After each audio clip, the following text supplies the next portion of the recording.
pessoal, esse é o Papo de Exatas e a gente vai falar hoje sobre a retrospectiva 2020, o ano que nós nascemos. Nascemos durante uma pandemia mundial e nascemos para divulgar cientificamente as pesquisas que estão sendo realizadas não só no nosso estado, Alagoas, como em todo o Brasil. E para isso, vocês já devem conhecer essa voz. Eu sou Renata Guedes e o Vitor. Fala aí, Vitor. Olá, pessoal. Muito obrigado. Hoje, Vitor, tu demorou 1 hora para falar. Foi o microfone. Mas vai, eu edito essa parte. Tá.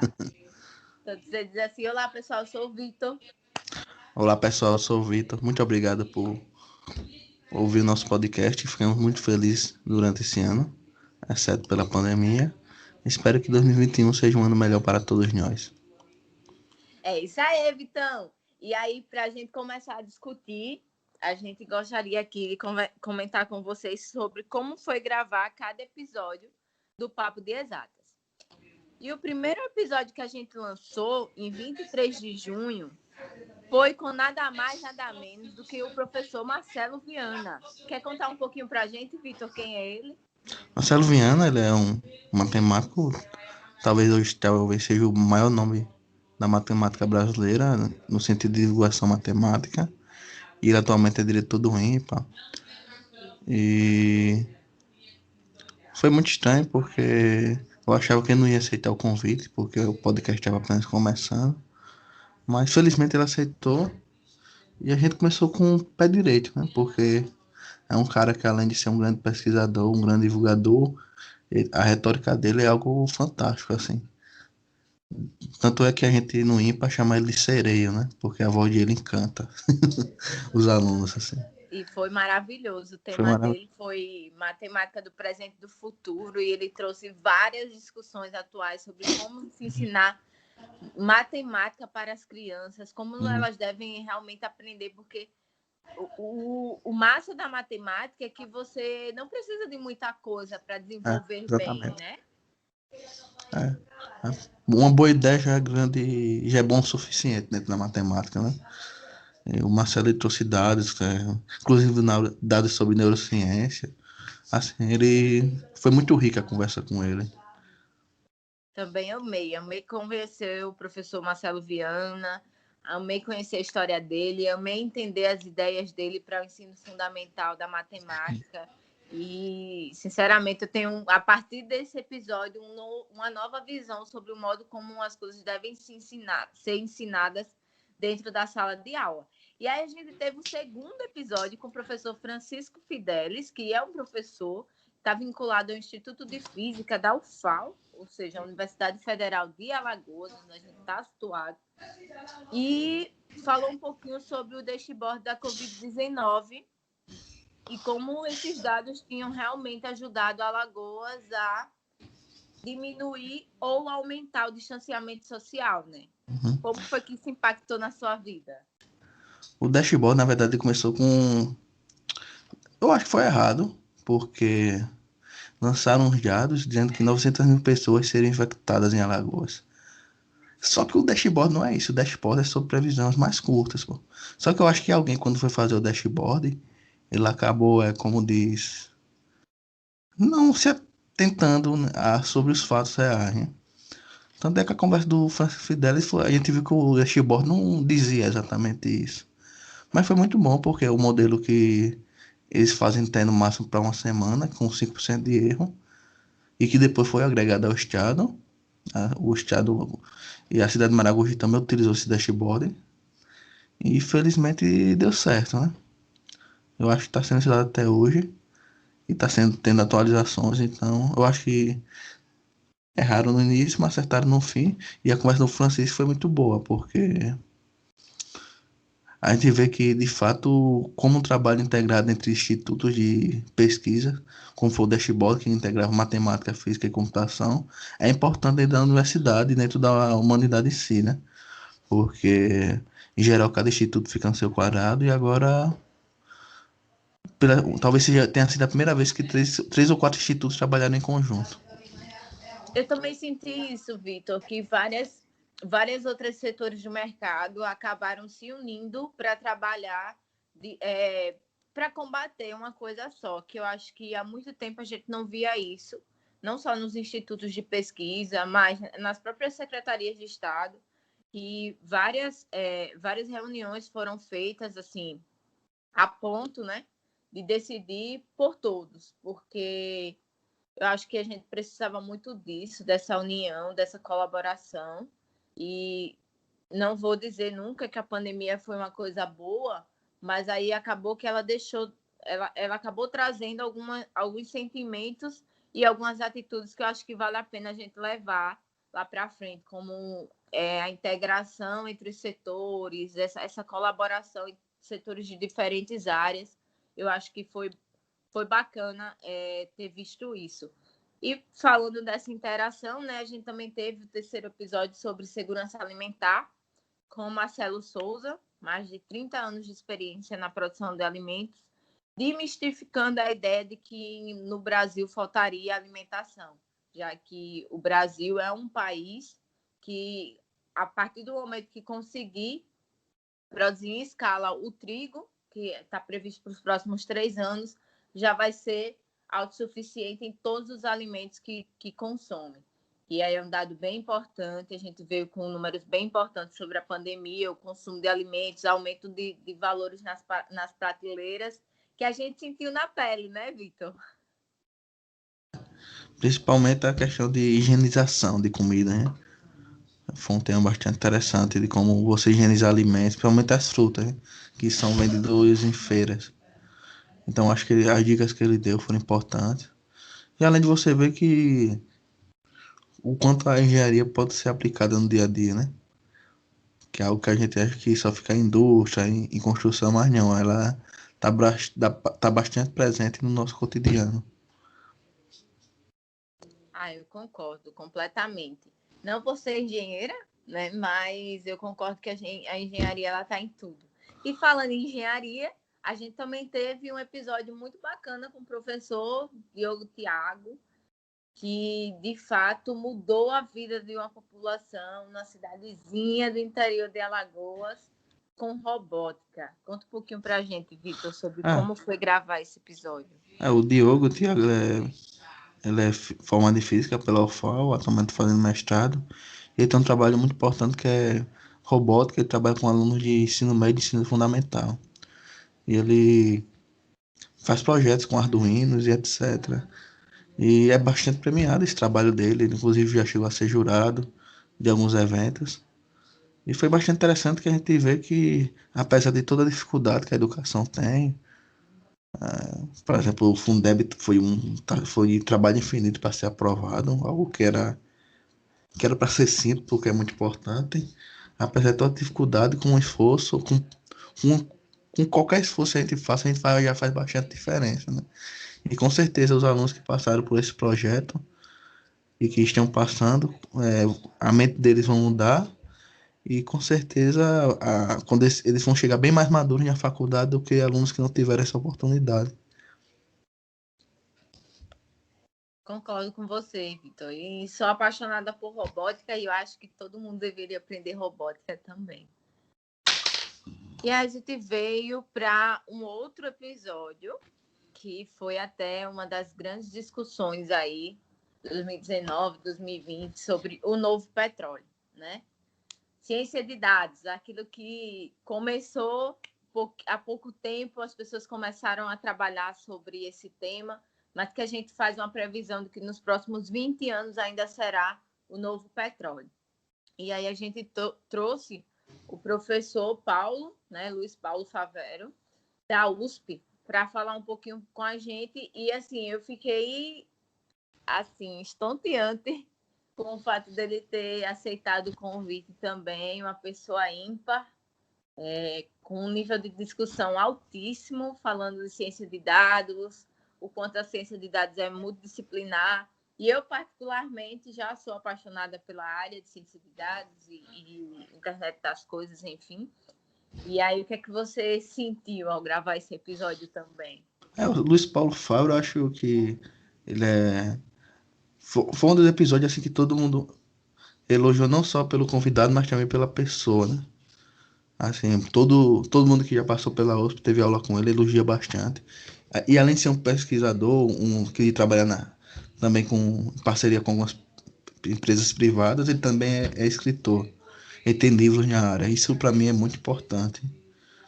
Principalmente você ter literatura feita por brasileiros e sendo divulgada dentro do Brasil. E além disso, ele explica. Você vê que ele é um cara que já está há bastante tempo nessa área e que ele é atento ao que pode vir a acontecer. E além disso, ele explica com uma paixão que eu acho que eu admiro bastante, porque toda a fala dele era muito empolgada sobre a área. Eu acho que isso faz bastante diferença quando você Eu também tá, senti isso. tá numa profissão, né?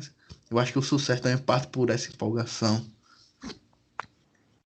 Também senti isso, e o professor Luiz Paulo é um dos professores que eu quero que a gente consiga fazer outros podcasts a respeito de outras pesquisas dele. Eu acho que é um tema que, como eu falei, novo petróleo, os próximos 20 anos a gente ainda vai estar utilizando muito. E eu acho que a partir de agora é só isso que a gente vai utilizar, né? Dados para comprar a cerveja que a gente gosta, dados para comprar até uma xícara dentro de casa. E, É, e eu acho que eu não sou contra usar os meus dados para me dar o que eu quero na hora que eu quero, né? Como a galera reclama muito do Instagram, do Facebook, ouvir o que você está falando, já mandar um anúncio sobre o que você quer. Eu acho a melhor inovação do mundo, eu acho a coisa mais ideal do mundo para mim, que sou preguiçosa para procurar realmente outras alternativas. é. Claro E que se, respeitando, né, os termos e condições de uso, mas é isso aí. se bem que é bem bizarro, né? Porque às vezes você tá conversando com suas famílias e você fala, comenta sobre o jogo do Flamengo. Aí quando você abre o Google, aparece uma camisa do Flamengo para vender. Mas isso é uma coisa que a tecnologia está oferecendo e talvez soa como invasão de privacidade, mas eu acho que talvez no futuro a coisa vai se acalmando aos poucos, né? Eu a gente vai entendendo melhor a tecnologia e usando melhor como foi as redes sociais, né? No início, eu lembro que nossos pais reclamavam muito, não sei se os seus eram assim, Vitor. Não fica no computador, para que MSN, não sei o quê. E hoje, meu pai e minha mãe têm Facebook, têm Instagram, não vive sem WhatsApp. Então, eu acho que é mais uma questão de adaptação. Do mesmo jeito que eles viram a tecnologia lá em 2005, 2006 como uma coisa ruim, que ia deturpar completamente o nosso modo de aprendizagem, a gente vai se deparar com novos meios de aprendizagem, a gente vai criar essas barreiras. E eu sou a prova viva disso. No início que minha mãe decidiu cursar o ensino superior, ela decidiu fazer um curso EAD e eu fiquei meio descrente. Poxa, será que vai dar certo? De repente eu estou terminando um mestrado EAD, que se não fosse EAD eu não conseguiria, porque pelo ritmo de trabalho que eu estava fazendo, eu não conseguiria de jeito nenhum acompanhar as aulas.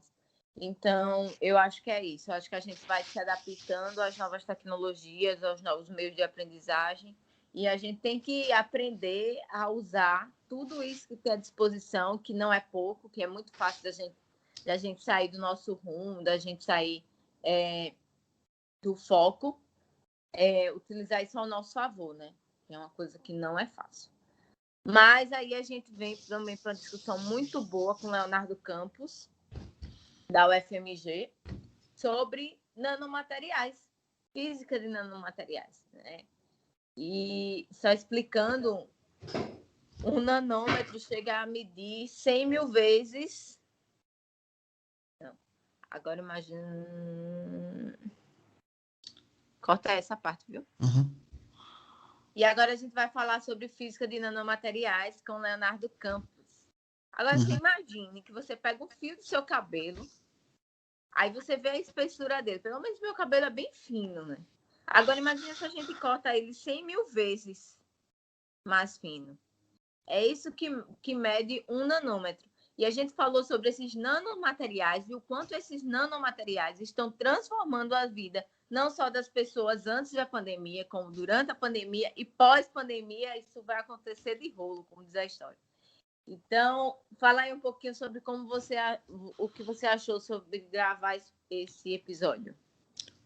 Na verdade, a pauta desse episódio acho que foi a mais difícil de fazer porque eu tive que ler os papers do Leonardo.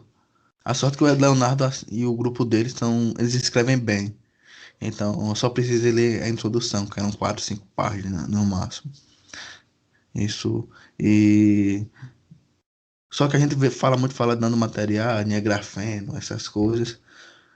E só que a gente também tem que lembrar que no Brasil, antes de tudo chegar no comércio, existe uma pesquisa que é chamada pesquisa de base, né?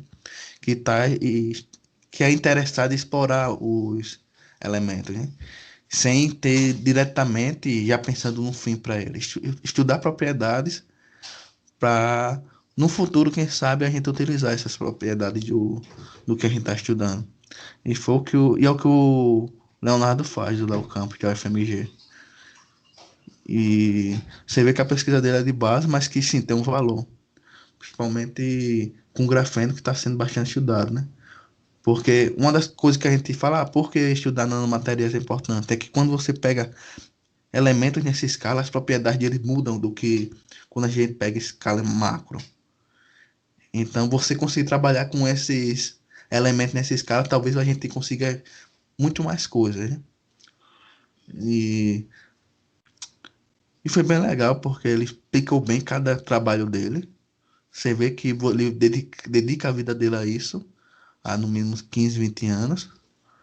E então, a gente vê também que o processo para alguém se tornar pesquisador, ele demora um pouco até você aprender tudo direitinho. Mas quando você chegar lá, fica muito prazeroso, né?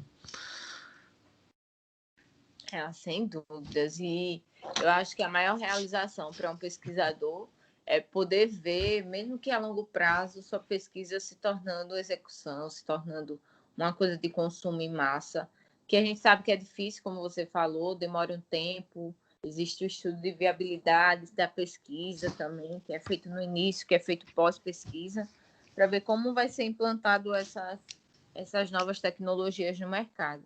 E eu acho que o Leonardo também nos traz uma visão importante de que escrever bem cientificamente é imprescindível para que qualquer pessoa que possa ler, como você falou, ler a introdução e já entender bem a pesquisa, para que as pessoas consigam ter cada vez mais acessos. Porque a gente sabe que existem pesquisadores que complicam as coisas exatamente para que a pesquisa não se torne tão acessível. E a gente precisa desmistificar também isso, que a pesquisa ela deve ser acessível, assim como a produção científica no Brasil deve se tornar uma pauta de discussão em todas as mesas que a gente tiver. Porque é criando esse conceito de você pode fazer que a gente vai trazer cada vez mais pessoas para a pesquisa científica, para a área de exatas, para, enfim, várias outras áreas que a gente precisa muito e essas colocações sejam discutidas, né? E agora chega a série que a gente tem um mimo especial e o episódio mais ouvido do podcast, que é o da Thaísia Fio, Unicamp, que foi vencedora do Prêmio L'Oréal, que a gente falou muito sobre equidade de gênero, os diferentes tratamentos no meio científico para homens e para mulheres, e falou sobretudo da pesquisa sobre os meios naturais para reduzir a perda da safra da laranja no país. E como ela decidiu estudar química. Eu amei a Thaísia. De fato, amei. Amo laranja, amei a pesquisa dela, amei saber que o Brasil é referência de laranja, que provavelmente a cada 4 litros consumidos no mundo de laranja, pelo menos um é brasileiro. Eu fiquei super feliz de saber disso. Pois é, e foi interessante que, de fato, o papo de exato ele teve dificuldade para arrumar mulher no início, o que mostra o que existe de fato que, por exemplo, se você olhar a quantidade de pesquisadores, 25% são mulheres hoje em dia. Só que são 11 são pesquisadores de produtividade CNPq. Então, o papo a gente notou que, de fato, se a gente fosse olhar de uma perspectiva, só tinha homem. Então a gente decidiu fazer essa série Atena, que trazia mulheres. Atena é a deusa da sabedoria, então foi fazendo referência a isso. E a Thaís foi a primeira mulher entrevistada do Papo de Exatas. Só que também um fato interessante é que depois de Thaís teve várias, né? Então mostra que tem poucas mulheres, mas que a mulherada é bem unida, existe sim sororidade. Somos E, maravilhosas. e com certeza está sendo muito mais fácil a gente arrumar mulheres. Inclusive as mulheres estão dando retorno até mais fácil, mais rápido, que digamos, do que os homens. Principalmente quando a gente manda o link, ela vê que tem muitas mulheres. E muitas mulheres que são excelentes pesquisadoras, mas que também se preocupam com a causa de gênero dentro do meio acadêmico e que trabalham para que as futuras pesquisadoras não sofram tanto quanto elas sofreram e que ainda sofrem, que a gente sabe que a questão de gênero, que o machismo existe dentro da universidade e do meio acadêmico. O meio acadêmico faz parte da sociedade e a gente vive uma sociedade que mata mulheres todos os dias e que Com discrimina. índices de feminicídio altíssimos, né? A gente conseguiu. E a, a academia ela faz parte da sociedade, não é algo isolado como muita gente pensa. Então, existem reflexos da sociedade que entram dentro da academia, né? E, então, a Thais foi um grande exemplo, foi uma honra entrevistá-la, ser a primeira mulher. E também, quando você olha, a pesquisa dela é fantástica, né? Porque ela pega propriedades da casca da laranja e tenta reduzir a perda a partir disso. Porque o Brasil é o principal produtor de suco de laranja. Tipo, se você for nos Estados Unidos, lá em qualquer cidade, provavelmente você vai tomar suco de laranja brasileiro. É mais de 90% da produção mundial. Exatamente. Então foi muito prazeroso assim, principalmente por ser uma vencedora do Prêmio L'Oréal, que é um prêmio L'Oréal Unesco para mulheres na ciência. E é um prêmio que é exclusivo para mulheres. E que, inclusive, tem incentivado muitas mulheres a pesquisarem, né? E que a gente torce para que não só esse prêmio se perpetue, mas que outros prêmios possam surgir e incentivar cada vez mais essa popularização da ciência no meio dessa comunidade acadêmica que produz muito bem, que escreve muito bem, que cria realmente inovações, mas que antes não tinha vez nem voz, né? E agora a gente está vendo que as coisas, graças a Deus, estão mudando.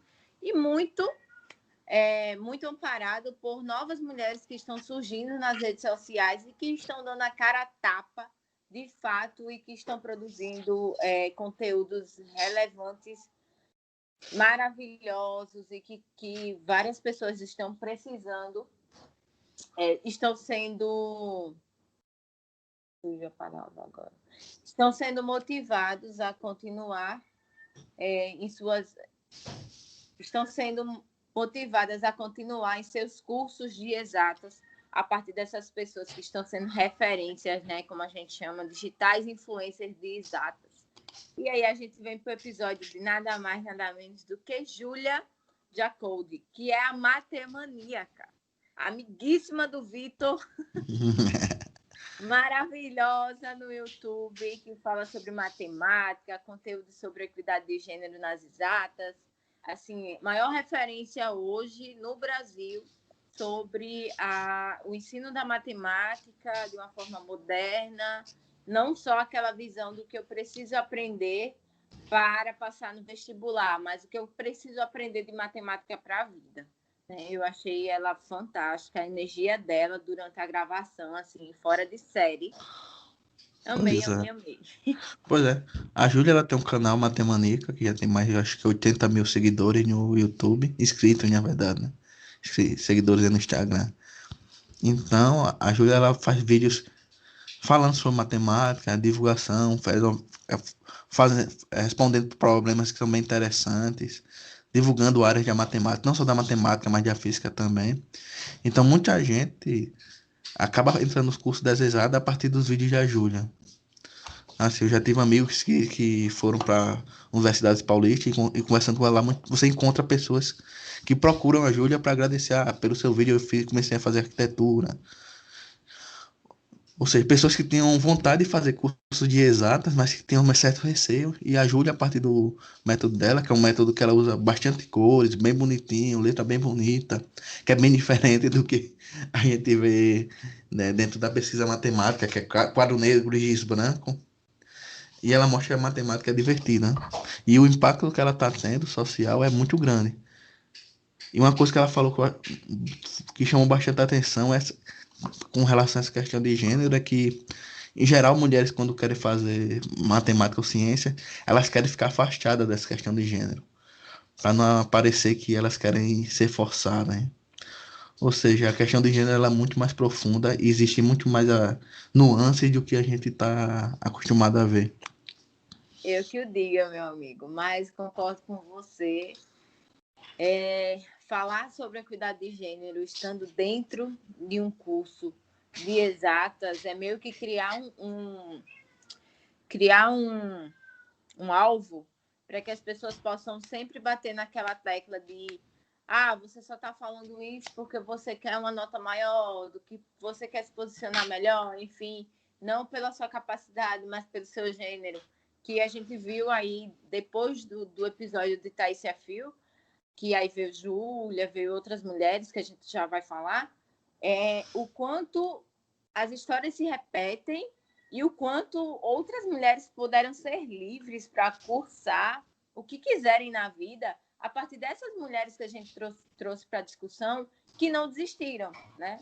Que no primeiro Olha com assédio, muito tanto de ódio. professor ou de aluno, não desistiram. Disseram, olha, você vai continuar me assediando e eu vou te enfrentar e eu vou fazer acontecer e eu vou terminar meu curso.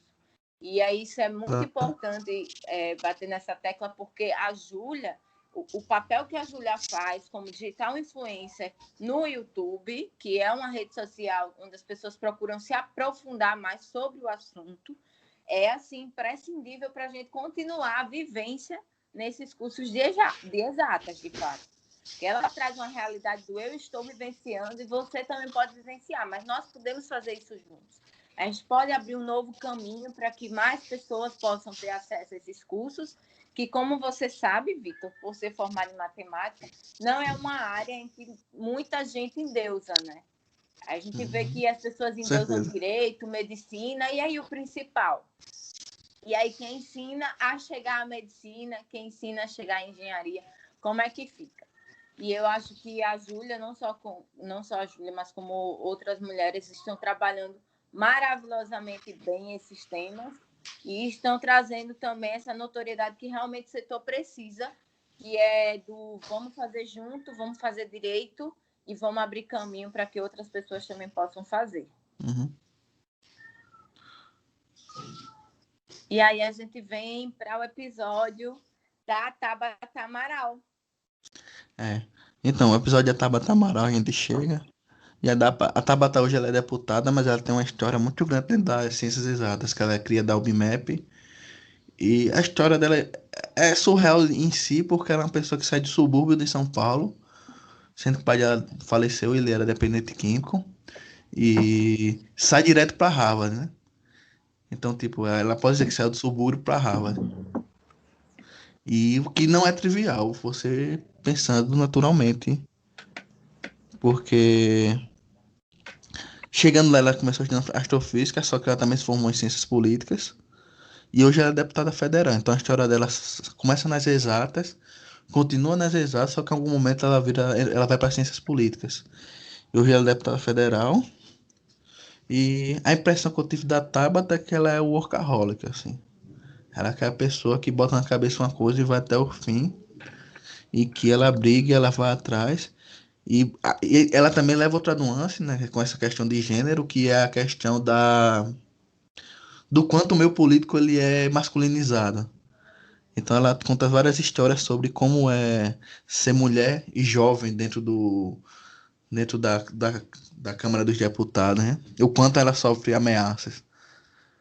E que a gente pode pensar, mas isso é normal. Não é normal você ameaçar uma mulher. Não é normal você ameaçar ninguém. E principalmente ameaçar uma pessoa porque ela é mulher.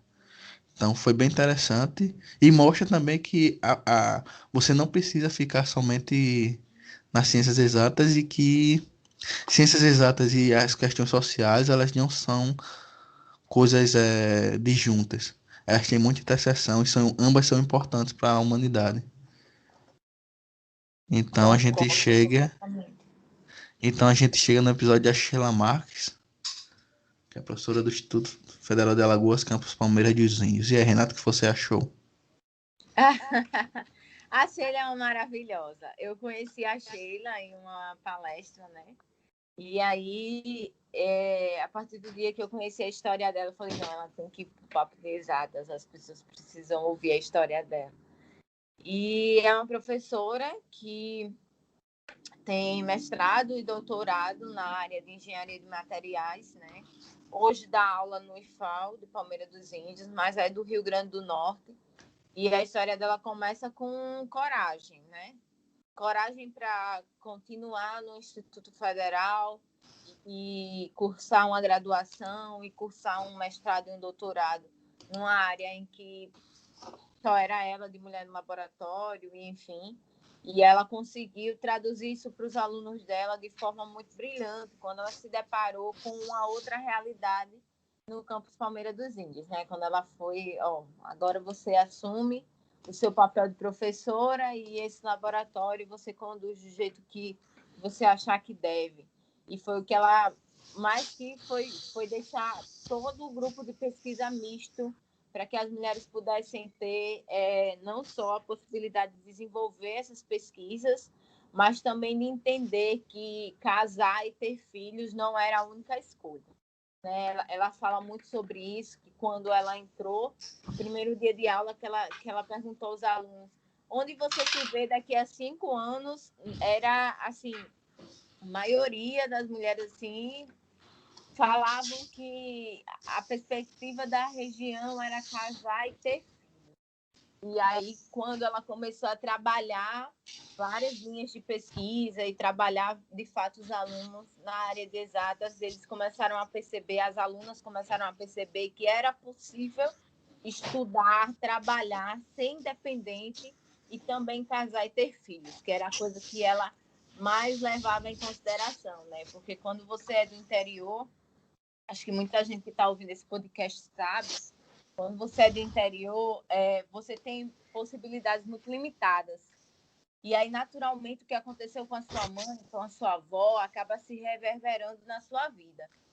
E eu acho que a Sheila é um ponto de inflexão muito importante para o campus de Palmeiras dos Índios, assim como ela deve ser, deve existir milhares de Sheilas no Brasil inteiro, que está fazendo com que várias pessoas consigam entender que não existe só um caminho, né? Que realmente são salvas pela educação e que não precisam perpetuar a ideia de que porque meu pai ou meu irmão trabalhou naquela empresa até morrer, eu preciso fazer também isso.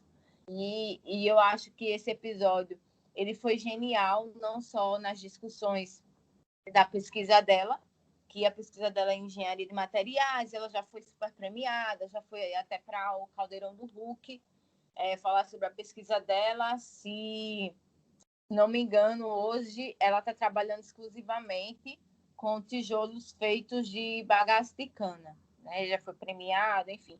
E recentemente ela recebeu um aporte internacional para continuar a pesquisa. Então, você vê que o interiorzinho de Alagoas, com a professora que entende o que é desenvolver pesquisa, entende o que é captação de recursos, consegue trazer de benefício não só para a cidade, mas para o Estado e para a rede Instituto Federal. E sem dúvidas, ela é um marco no Papo de Exatas, porque ela traz uma realidade de uma pessoa que teve que mudar muito de estado para poder chegar onde chegou, ter o sucesso acadêmico que tem, e que a gente sabe que muitas pessoas, não só mulheres, mas muitas pessoas travam na hora que você tem a oportunidade, e eu acho que foi o seu caso também, Vitor, da coragem de você ter uma oportunidade fora do seu estado de residência e você abraçar e você ir. E a gente sabe que não é fácil, mas assim, eu acho que ela é um ícone de coragem para a gente, assim como você é também dentro da área de exatas. Muito obrigado pela parte que me toca. Sim, mas é bem interessante, principalmente a pesquisa da Sheila, né? E mostra como a cana parece que ela é infinita tem infinitas possibilidades de trabalho, né? É surreal, assim, o que a gente pode fazer com cana. Tanto é que o Brasil tem uma cultura canavieira desde de sempre, basicamente. E o próximo episódio é com o Davi Lima. Davi Lima é maluco, não é amigo, mas é muito doido. Não, foi o episódio que eu acho que tive mais. Peraí.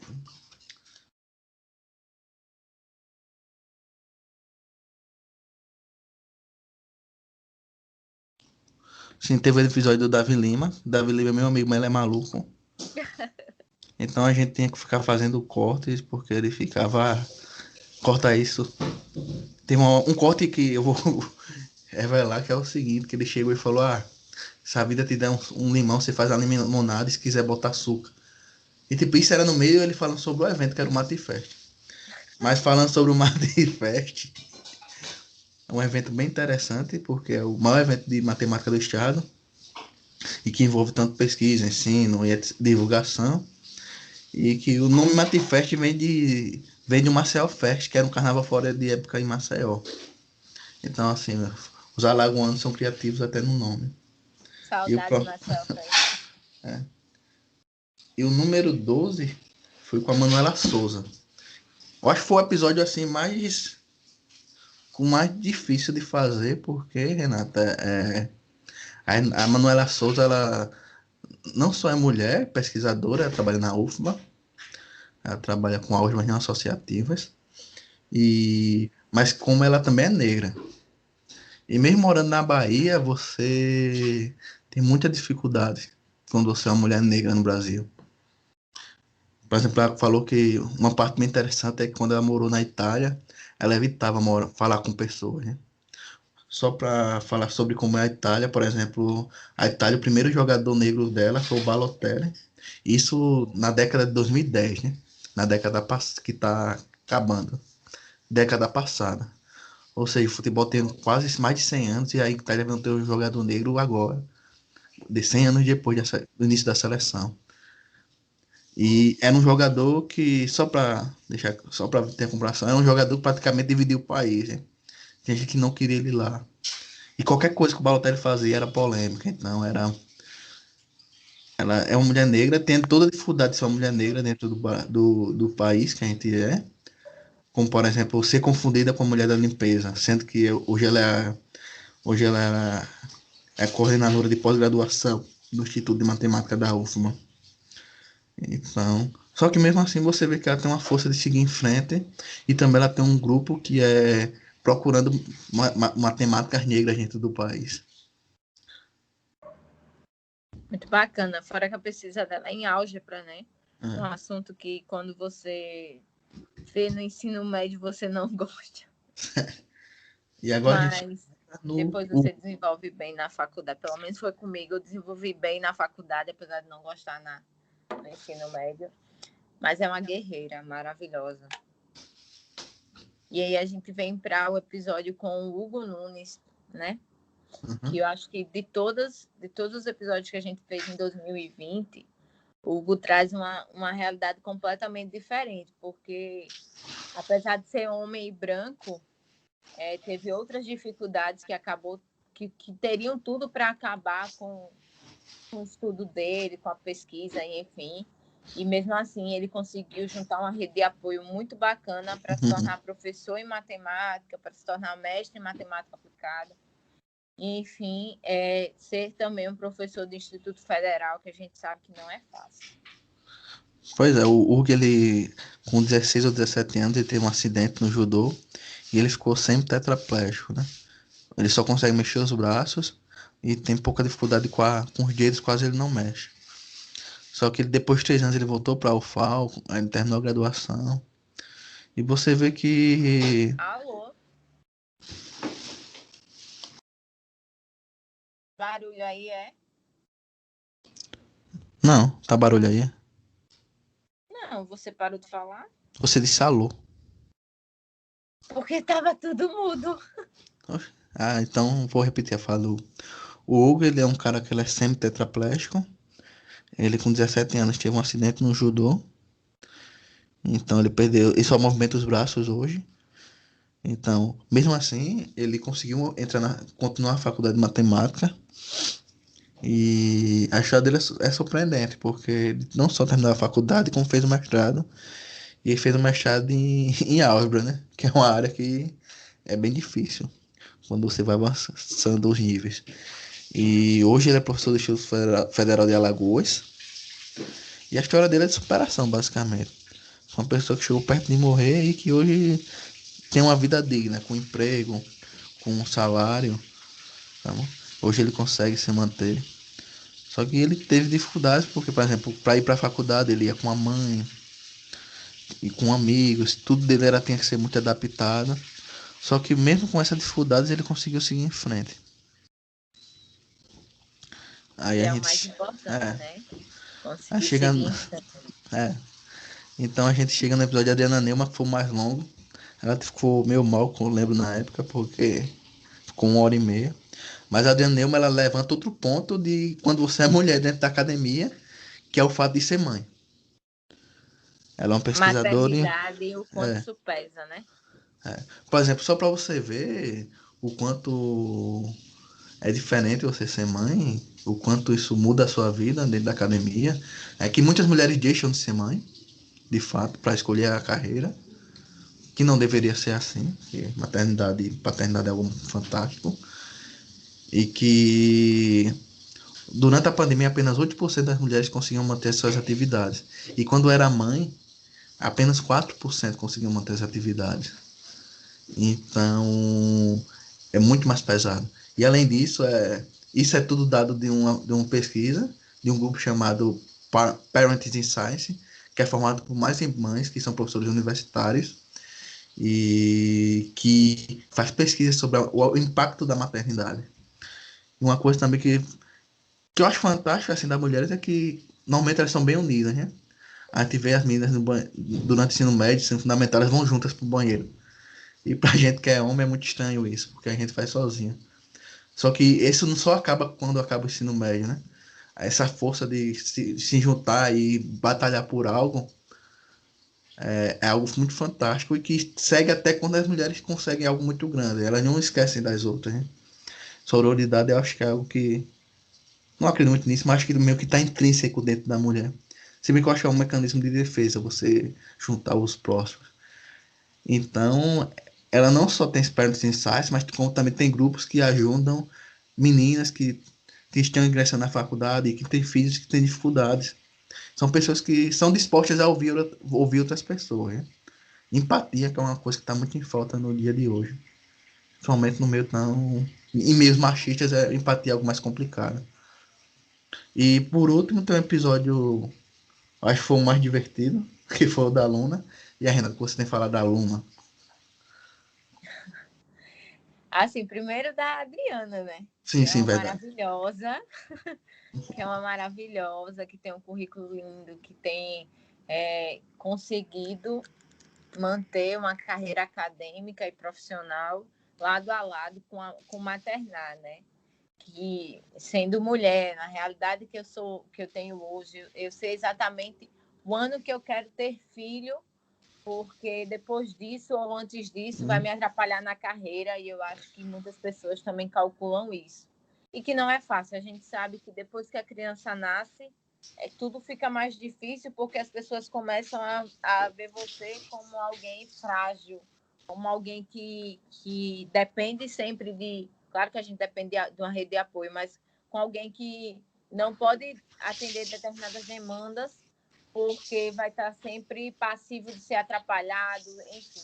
Coisa que com o homem isso não acontece, né? A gente não é Ah, parado numa perfeito. entrevista de emprego de uma forma masculina falando, o cara praticamente nunca é perguntado se ele tem filhos ou não. E nós somos perguntadas a todo tempo, principalmente quando se vê uma aliança no dedo. Você tem filho quantos? Você casou quando? Você pretende ter filhos quando? Porque isso, de alguma forma, implica em quanto você vai ser produtivo para a empresa. E aí não levam em consideração o quanto a mulher é muito mais focada, tem uma visão de 360 graus, consegue resolver problemas meio que simultaneamente. E eu acho que é isso que esse episódio também vem discutindo, e que a produtividade feminina, ela de maneira alguma ela é modificada quando se tem filhos. Pelo contrário, eu acho que o foco se torna maior, porque a mulher é obrigada a pensar 10, 20 coisas ao mesmo tempo e resolver elas, assim, levando em consideração muito mais do que se precisa do que o que se quer naquele momento. E falando sobre o episódio da Luna, a Luna é uma mulher maravilhosa. E assim, de tudo que ela falou no episódio dela, meio que quase que 100% é o que eu penso hoje, né? Ela falou muito sobre a necessidade que a gente tem de se posicionar frente ao patriarcado e de se posicionar de forma que não aceitar quando o professor meio que vai ignorar você, meio que não vai responder sua dúvida pura e simplesmente por você ser mulher. Fora que ela é uma pessoa extremamente viajada, que tem, acho que 7 países, né, Victor, que ela já visitou. Exato. Fala várias línguas, e eu falei assim, meu Deus, meu ideal de mulher perfeita é você, porque as pessoas comumente falam assim, ai, qual o seu ideal de pessoa, né?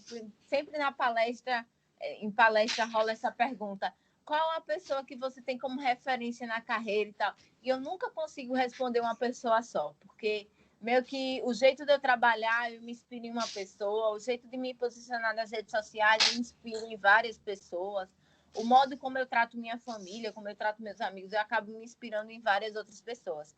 E a Luna se tornou uma inspiração para mim, porque ela mostra que, tipo, ela tem um companheiro de vida, a gente nem fala de marido, esposo, mas é um companheiro de vida, que falou assim para ela, se o seu doutorado, se o seu pós-doutorado, que vai lhe fazer feliz, vai estar na China, eu vou para a China. E se eu não conseguir emprego na China, não tem problema, eu fico em casa e cuido das crianças. E eu acho que toda mulher quer ouvir isso do companheiro ou da companheira. Onde você estiver, eu estou com você. Eu acho que é a frase mais forte que fica nessa relação familiar da Luna. E o que mais fica forte para mim, tudo que ela falou foi, se o professor está dizendo que você não consegue, pare, pense e faça ele ver que você consegue.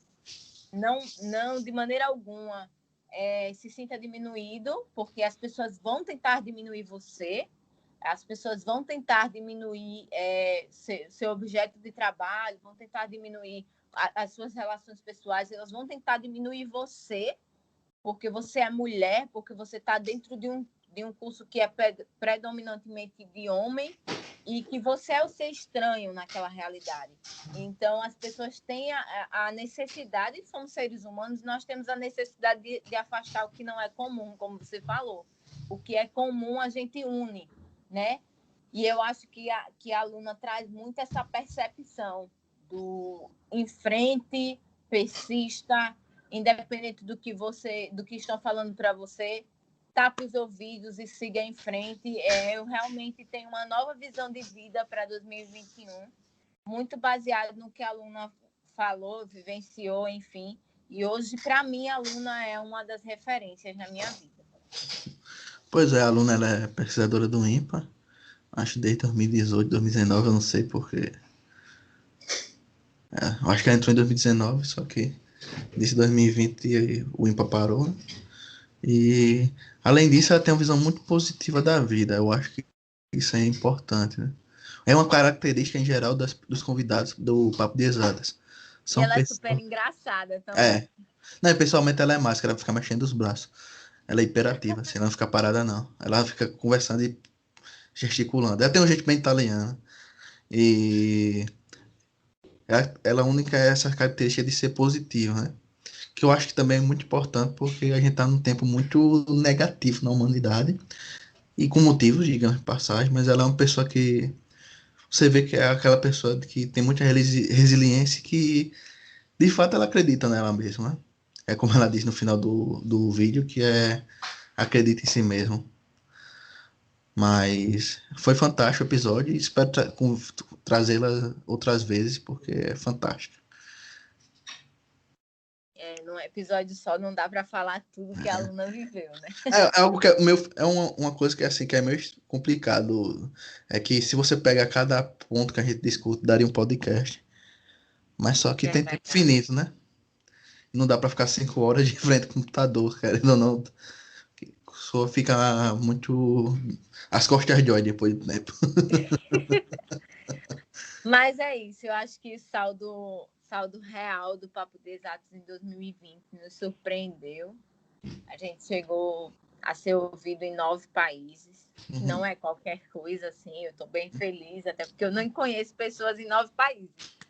É, Mas, enfim, eu acho que a gente conseguiu se posicionar, apesar de ter sido um ano tão difícil, a gente conseguiu se posicionar bem, fazendo com que os podcasts fossem gravados com as ferramentas que a gente tinha em mãos, com o recurso que a gente tinha em mãos, que era o total de 0.